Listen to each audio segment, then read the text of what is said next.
சற்று முன் கிடைக்கப்பெற்ற மிக மிக முக்கியமான செய்தி ஒன்று வெளியாகியிருக்கு. 1000 கோடி வரை குதிரை பேரம், வசமாக சிக்கிய ஸ்டாலின், கதை முடிந்தது.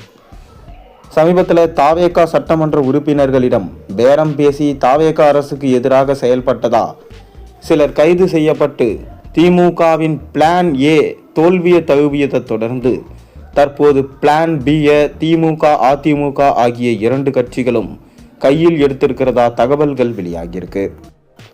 தனி மெஜாரிட்டி இல்லாமல் கூட்டணி கட்சி துணையுடன் ஆட்சி அமைச்சுள்ள தாவேகா கைவசம் தற்போது 107 சட்டமன்ற உறுப்பினர்கள் மட்டுமே இருக்காங்க.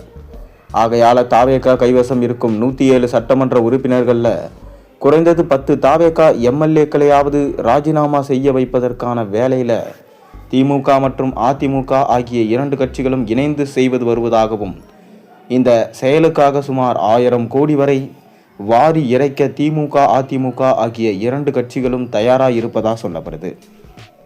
எடப்பாடி பழனிசாமியின் மகன் மிதுன் பழனிசாமி மற்றும் உதயநிதி ஆகிய இருவருக்கும் நல்ல நெருக்கம் தற்போது ஏற்பட்டு இருப்பதா சொல்லப்படுது. மொத்தம் தற்போது வரை 234 சட்டசபை தொகுதிகளில் 7 சட்டசபை தொகுதிகள் காலியா இருக்கு. மேலும் தாவேகா சட்டமன்ற உறுப்பினர்கள் குறைந்தது 10 பேர் ராஜினாமா செய்ய வச்சா மொத்தம் காலியா உள்ள 17 தொகுதிகள் போக 217 தொகுதிகளில் 109 தொகுதிகள் காண்பிக்கும் கட்சியே ஆட்சி அமைக்க வாய்ப்பிருக்கு.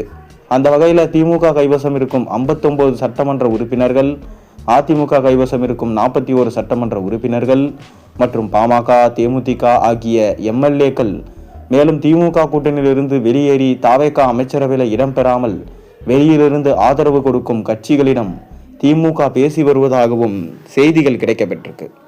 இதில் பாஜக கைவசம் இருக்கும் ஒரு எம்எல்ஏ ஆதரவு பெற்றா கம்யூனிஸ்ட் கட்சிகளும் திமுக பக்கம் வராது என்பதனால பாஜக கைவசம் இருக்கும் ஒரு எம்எல்ஏ ஆதரவை திமுக தரப்பு விரும்பவில்லை என சொல்லப்படுது. அந்த வகையில் பிளான் பி படி அடுத்த 6 மாதத்தில் தாவேகா சட்டமன்ற உறுப்பினர்கள் 10 பேரை ராஜினாமா செய்ய வைத்து நம்பிக்கையில்லா தீர்மானம் கொண்டு வந்து திமுக ஆட்சியை கவிழ்த்து ஆட்சியை பிடிக்க திமுக அதிமுக ஆகிய 2 கட்சிகளும் பக்காவா ஸ்கெட்ச் போட்டு வேலை செய்ய தொடங்கியிருக்கிறாங்க. 10 தாவேகா சட்டமன்ற உறுப்பினர்களை ராஜினாமா செய்ய வைத்து விட்டால் தாவேகா கைவசம் வெறும் 97 சட்டமன்ற உறுப்பினர்கள் மட்டுமே இருப்பாங்க. யார் 109 சட்டமன்ற உறுப்பினர்களிடம் மெஜாரிட்டியை நிரூபிக்கிறார்களோ அவர்கள் ஆட்சி அமைக்கலாம். அந்த வகையில் முதல்வர் பதவியை மட்டும் திமுக ஏற்றுக்கொண்டு அமைச்சர் பதவியை அதிமுக மற்றும் கூட்டணி கட்சிகளுக்கு கொடுத்து விடுகிறோம் என சிறிய கட்சிகளிடம் திரைமறைவில் பேசி வருவதா சொல்லப்படுது.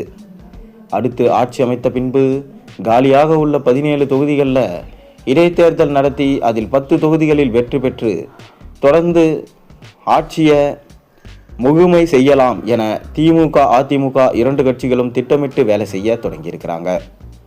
இது அரசியல் வட்டாரத்தில் ரொம்பவே பரபரப்பான செய்தியாக போய் கொண்டிருக்கு. இந்த சதியை முறியடிக்க தாவேகாவும் அலாட்டா இருப்பதா சொல்லப்படுது. தொடர்ந்து இந்த குதிரை பேர விஷயத்துல செந்தில் பாலாஜி மற்றும் அவரது தம்பி அசோக் குமாரை வைத்துதான் தாவேகாவில் உள்ள எம்எல்ஏக்களை திமுக பக்கம் இழுக்க வேண்டும் என ஸ்டாலின் திட்டம் போட்டிருந்தார். ஆனால் கடைசியில் அனைவரும் திமுக கட்சிக்கு எதிராக குதிரை பேர விஷயத்தில் ஆளுநரிடம் மனு கொடுத்திருந்தாங்க.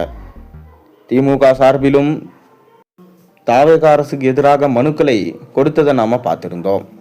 ஆனாலும் ஆளுநர் என்ன முடிவு எடுப்பார் என்பது தெரியவில்லை. ஒருவேளை குதிரை பேரம் செய்தது திமுக தான் என ஆளுநர் கன்ஃபார்ம் செய்யும் பட்சத்தில் ஸ்டாலின் அவர்கள் உடனே லண்டனிலிருந்து தமிழகம் திரும்பியாக வேண்டும். அதற்கு முன் குதிரை பேரத்தில் ஈடுபட்டதாக சொல்லப்படும் செந்தில் பாலாஜி கைது செய்யப்பட அதிக வாய்ப்பிருப்பதாக சொல்லப்படுகிறது. எப்படி இருந்தாலும் திமுகவின் எதிர்காலம் இனி உதயசூரியனாக மாறவே வாய்ப்பில்லை. அஸ்தமனமானது இனி தமிழகத்தில் அஸ்தமனமானது மட்டுமே தான் என தற்போது இணையத்தில் வேகமாக செய்திகள் பரவி கொண்டிருக்கு.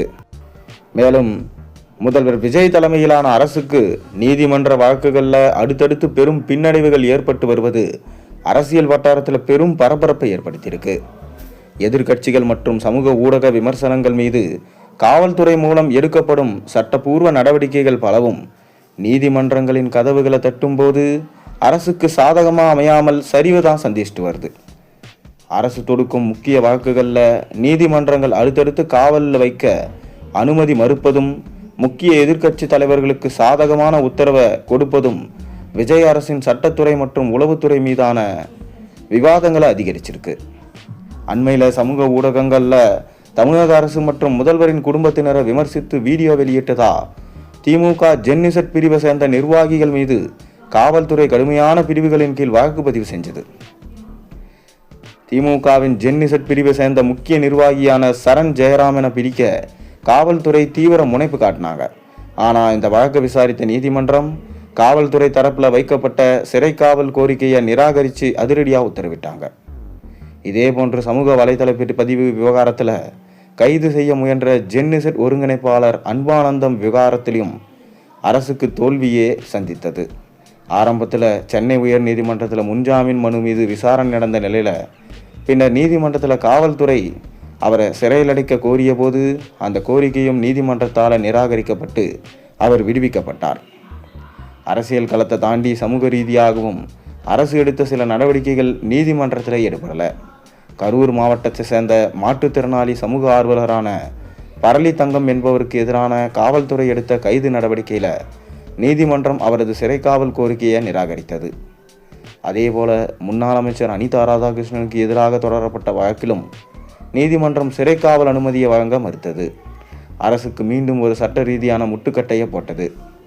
விஜய் அரசுக்கு மிகப்பெரிய சட்ட பின்னடைவாக பார்க்கப்படுவது முன்னாள் அமைச்சருக்கு எதிரான வழக்குகளில் நீதிமன்றம் வாங்கிய உத்தரவு தான். செந்தில் பாலாஜி கடந்த ஆட்சியில் முக்கிய அமைச்சராக இருந்த செந்தில் பாலாஜிக்கு எதிராக அரசு தீவிர சட்ட நடவடிக்கைகளை மேற்கொண்டது. முக்கியமாக எம்எல்ஏ இளையராஜாவுக்கு பணம் கொடுத்து குதிரை பேரம் செய்ய முயன்றதா போடப்பட்ட வழக்கில் அவரை கைது செய்ய விஜய் தீவிரம் காட்டினார். ஆனால் நீதிமன்றம் அவருக்கு முன்ஜாமீன் வாங்கி உத்தரவிட்டாங்க. விஜயின் அரசின் கைது திட்டங்களுக்கு பலத்த அடியாக அமைஞ்சது. முன்னாள் அமைச்சர் ஏவாவேலுவுக்கு எதிராக பிறப்பிக்கப்பட்ட லுக் அவுட் நோட்டீஸ் விவகாரத்தில் அரசுக்கு உச்சகட்ட அவமானம் எஞ்சியது. இந்த லுக் அவுட் நோட்டீஸுக்கு சென்னை உயர்நீதிமன்றம் இடைக்கால தடை விதித்தது.